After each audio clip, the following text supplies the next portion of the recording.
Bahia tá indo para 10ª de 26. É um número muito grande, porque você tem Sport, você tem Santa Cruz, Náutico, e eles estão mal agora, mas quando começou eram times competitivos. ABC, América de Natal, próprio Fortaleza, Ceará.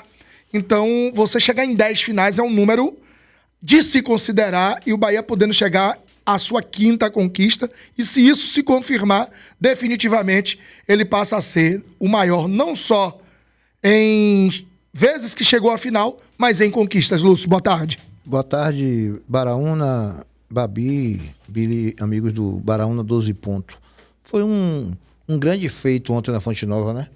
Eu confesso a vocês que eu fiquei preocupado em determinado momento do jogo em o Bahia deixar escapar essa classificação para a final, porque o jogo se desenvolveu de uma forma que Léo Condé conhece o Bahia, né? Então, preocupante, né? Porque o Bahia não conseguiu fazer um jogo, um bom jogo. Foi um jogo que ele se atrapalhou um pouco, talvez tenha sido até pela saída de Caio Alexandre, perdeu aquele meio de campo, aquela força. Everton Ribeiro jogou bem, mas não foi aquele Everton Ribeiro que a gente está acostumado a ver. E os atacantes também não conseguiram traduzir em gol. E a preocupação maior era se vai para os pênaltis. Eu acho que aí tinha duas, né? Ou o Ronaldo se consagrava e a torcida do Bahia ia olhar ele com outros olhos, ou Rogério Ceni ia ser bastante criticado, e que, ao meu ver, ontem ele fez o certo, entrou com um time forte. Mas foi um grande feito para o Bahia. O Bahia já é o maior do Nordeste, pela estrutura que está hoje, pelo grupo City que está, que está com ele, pela quantidade de contratações que o Bahia tem, pelo 4º lugar que ele está no Campeonato Brasileiro, né? E ainda está na Copa do Brasil, nas quartas de final.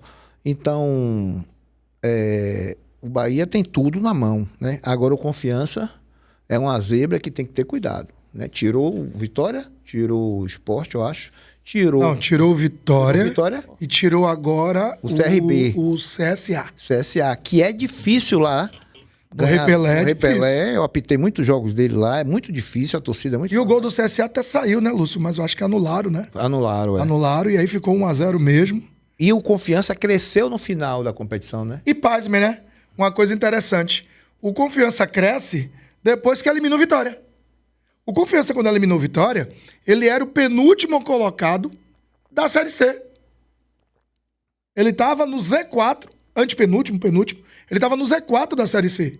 Ele ganha o Vitória, e a partir do jogo que ele ganha o Vitória, ele começa a ter vitórias consecutivas, ganha um fôlego, e agora já está no G4, no G8, né? Tá em Série C é diferente. E tá São 8. Na final da Copa do Nordeste. Tá na final da Copa do Nordeste, tá no G8 da sua competição, que é a Série C. Ou seja, o que um resultado positivo não faz e não traz para uma equipe que está em mau momento. O Lúcio, o torcedor do Bahia, já está acostumado a ser com emoção.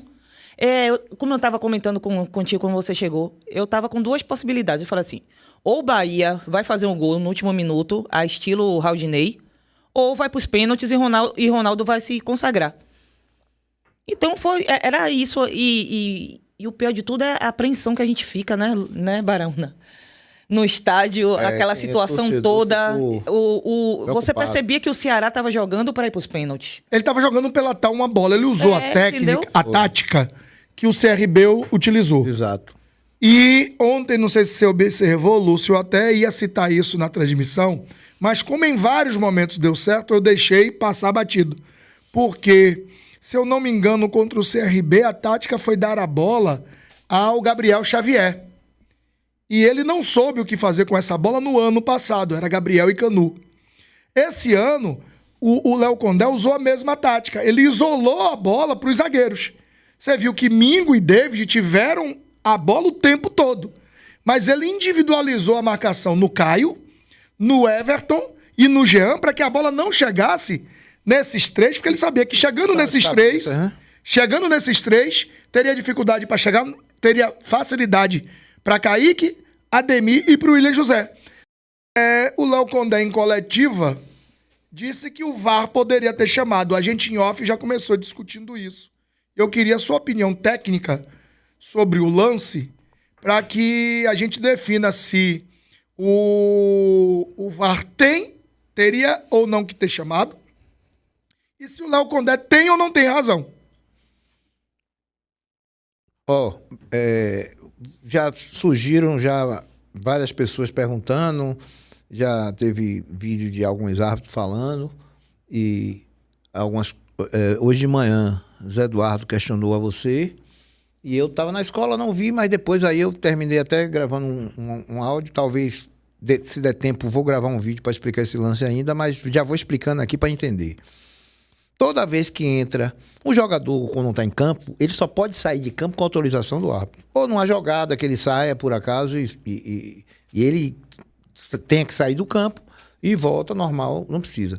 Para entrar em campo tem que ter autorização do árbitro. Se ele fizer qualquer coisa dessa sem autorização do árbitro, tem que entrar e sair, ele tem que tomar cartão amarelo. E o Gandula pode entrar em campo? Não deve entrar em campo. Mas naquela situação que uma bola entra em campo, o Gandula entrou para tirar a bola, para dar prosseguimento à jogada.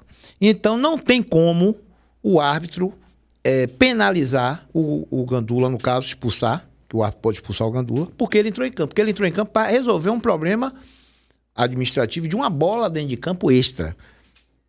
E o árbitro permite que ele entre e permite que ele tire a bola. Por quê? Porque o árbitro tem que primeiro perceber se aquela entrada dele e se aquela bola que está ali está interferindo no jogador da defesa ou do ataque. Em resumo, se está interferindo no jogo. E não teve interferência nenhuma do Gandula, nem da bola no jogo. Na jogada, não teve. Tanto não teve que o árbitro mandou seguir. Aconteceu isso comigo, Lúcio? Aconteceu várias vezes. E eu percebia para onde é que ia aquela bola, quem ia entrar para tirar e qual era o momento se a jogada estava indo do lado de lá. Mas então, a bola era do jogo? Não. A bola do jogo foi a bola que estava... Exatamente. Não. Mas pela regra ele poderia parar se ele entendesse que interferia. Se a segunda bola extra interfere no resultado, interfere no jogo, na jogada, o árbitro tem que paralisar, sim, e dar bola ao chão, certo? Então, o fato de o Gandula entrar em campo não necessariamente tem que você parar o jogo. Só se interferir no jogador, interferir na jogada em si. E não interferiu. Por não interferir, o árbitro mandou seguir e aí saiu o gol. O questionamento é por que saiu o gol? Se não tivesse saído o gol, ninguém ia falar nada.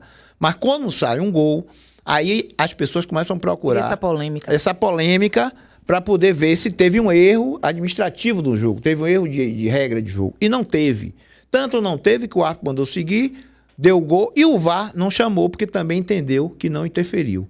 Então, para acabar com a polêmica, o gol foi legal. Assim como um possível pênalti que teve lá, não foi também, que a bola bate baixo, sobe. Na mão, né? Na mão, não houve penalidade. Né? Tanto o VAR parou até para chamar, eu fiquei olhando para ver, mas a bola sobe, não teve nenhuma intenção, a mão não interferiu e não... deu um passe, como na outra partida, que a bola bate na mão e a bola sobra para um jogador do... Ali não daria pênalti não, você está correto. Não tinha como ser pênalti. Apesar de eu não gostar da arbitragem pela parte administrativa dele, os critérios dele foram diferentes, eu não gostei da arbitragem, mas... Não gostei, não. Mas eu achei ele inexperiente para aquele jogo, pensei até que ele ia conduzir o jogo de outra forma, que era uma oportunidade para ele, já que é um jogo de Série A, e ele ainda não apitou Série A, diga-se de passagem. Eu não gostei muito da arbitragem, mas no final ele não interferiu. E isso foi importante. Eu dei média 7 a ele até pela arbitragem. E não é uma nota ruim, mas a gente já deu, inclusive nesse ano, notas melhores para outros árbitros. Exato. Foi propositivo, foi para cima. Foi. Até o que próprio bom que ele jogou o jogo todo, hein, Lúcio? O jogo todo. Porque o cruzamento é justamente uma jogada dele do lado esquerdo. Podia ser de Juba, poderia ser de qualquer um, mas acabou sendo do Everton Ribeiro. Tá? Que, como é bom o tempo, né? Teve um período do ano que se questionava se valia a pena ou não valia. Alguns questionavam se valia ou não valia a pena a renovação automática do Everton, que o Everton já não tinha mais gás, será que tinha condições, será que não tinha? Encarnaram para que Everton ou Ademir saísse do time. Velho, o passe de Everton e o gol do cara que quem acreditou nele foi o Rogério. Rapaz, e aquela bola de Ademir, se entra, meu amigo, Meu ia irmão, ser jogadaça, o gol, velho. ia ser o gol do ano, cara. Que aquilo... Ademir sempre dá Ele trabalho. pedala, balança, passa no meio de dois, dá-lhe um chute Dá- seco. Pô, de esquerda e O ordinário do goleiro, rapaz, vai lá. Mas eu tô falando. Desgraçado. Eu tô falando, a gente tá falando que o Bahia ganhou, mas também tem que enaltecer o que foi vendido caro, né? Porque o Ceará... Porque o Ceará não veio pra jogar. Não, veio pra... Ele veio pra ter uma bola. A proposta clara é: eu vou botar dois caras rápidos, que é o Galeano e o Ailon, pra tentar fazer essa bola chegar no Pedro Raul. Só que o que acontecia? Ele deixava só Pedro Raul no ataque Isso. e baixava as linhas marcando da intermediária. Teve momentos que nossa zaga tava no grande círculo, porque o Ceará baixou linha justamente para atrair o Bahia e tentar explorar essa bola em No contra-ataque. primeiro tempo ontem, eu tava olhando os números dos jogos e tava equilibrada a posse de bola. Agora, o Bahia tinha chutado, se eu não me engano, 3 bolas ou 4 bolas e 2 no gol. Eu já achei que ele dominou, Lúcio. Não, Bahia, mas no segundo pelo tempo o percentual. Ceará O equilibrou. percentual de posse foi idêntico no primeiro e no segundo. Foi. Mas a posse não aparentava isso. O Bahia tinha muito mais ataques, né? É porque o Bahia dominou os 50% dele na defesa do Ceará. Mas enquanto os 50% de posse do Ceará foi também na sua defesa. Exatamente. E aí não aparentou que ele tinha uma posse de 50%. O Arthur Nunes diz aqui: boa tarde, bancada, uma preocupação. Depois da saída do Caio, a criatividade do time morreu. Eu falei isso ontem. Baixou, não foi, Lúcio? Eu falei isso ontem. E eu fiquei assim, eu fiquei até triste um pouco quando ele saiu, ele chorou, porque ele sabia que ele tá entre um dos nomes que a torcida, aí torcedor não erra, fala que ele poderia ser convocado. Sim, ele é um grande jogador e ele queria mostrar um a mais. E ele ficou também triste porque ele sabe que sábado ele vai jogar, ou domingo, né? E Ancelotti já tá aqui. É.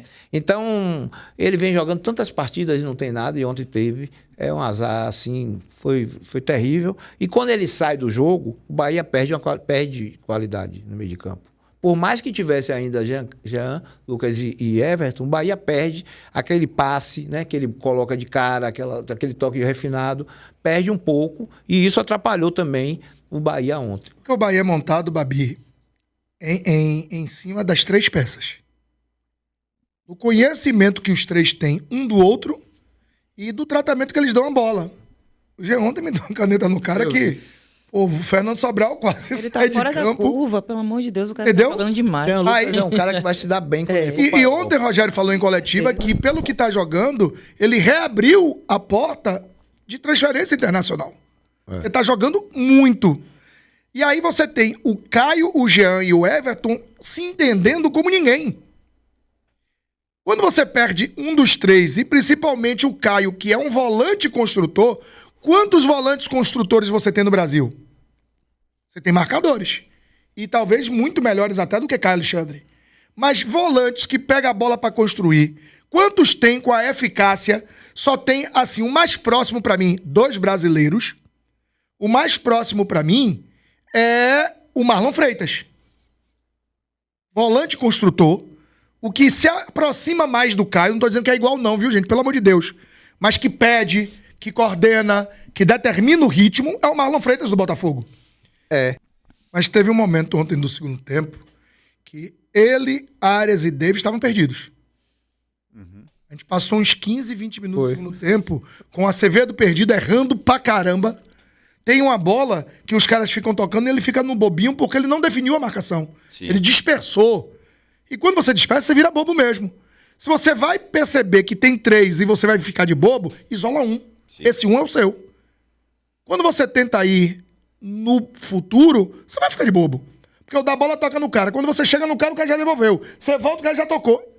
Então, ontem, o Acevedo, ele entra muito bem no jogo. Sim. Mas no segundo tempo, não só ele, mas ele, o próprio Jean, o Kaique, tanto Aquela que aí... furada de David, meu filho. Os 10 primeiros minutos, 15, que é assim. quando começam as trocas, foram terríveis. O Bahia tava perdidaço no jogo. Foi. Tava... Kaique não sabia pra que lado ia. Naquele momento eu fiquei tenso assim, que lógico, eu tô torcendo o futebol da Bahia, eu fiquei tenso, porque se o Ceará faz um gol ali, Ali já foi. Porque ele desce pra casinha ele dele. ia botar um caminhão na frente e outra coisa, o Bahia se jogar de vez, a torcida empurrar, Podendo sofrer mais. podendo sofrer mais. E Então foi interessa- preocupante. Lembra daquele Atlético do Nacional, né? Lembra Não, aquele jogo da- o Nacional do Uruguai. Nacional do Uruguai. E lembra daquele jogo. Então, assim, poderia ter sido uma catástrofe. Agora, Lúcio, você estava no jogo Vitória e Confiança. Sim. Tá? Eu estava no jogo Confiança e Bahia. Pode acontecer tudo porque é futebol. Mas tecnicamente tem parâmetro? Bahia é campeão do Nordeste. Ponto final. Não vou nem discutir. Só se cair um raio. Fora isso, Bahia é campeão do Nordeste.